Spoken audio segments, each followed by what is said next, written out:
Did you know that some hackers can break into thousands of accounts automatically? They do this using bots and automated tools. Two of the tools that are often mentioned in cybersecurity discussions are openbullet and silverbullet. These tools are known for being used in automated credential attacks, where attackers try large lists of emails and passwords across different websites. This type of attack is called credential stuffing. Here's how it usually works. Hackers collect leaked usernames and passwords from previous data breaches. Then they use automated bots to test these credentials on popular websites like social media, gaming platforms, or email services.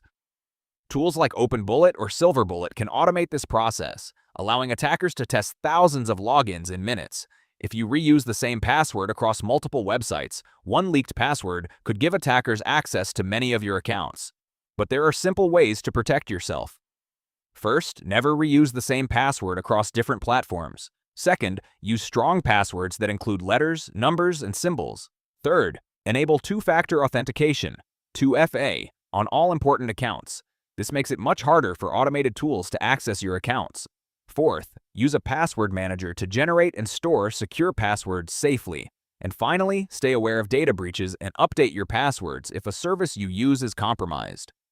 Cyber attacks today are often automated, but your protection can be simple. Stay aware, stay protected, and always take your digital security seriously.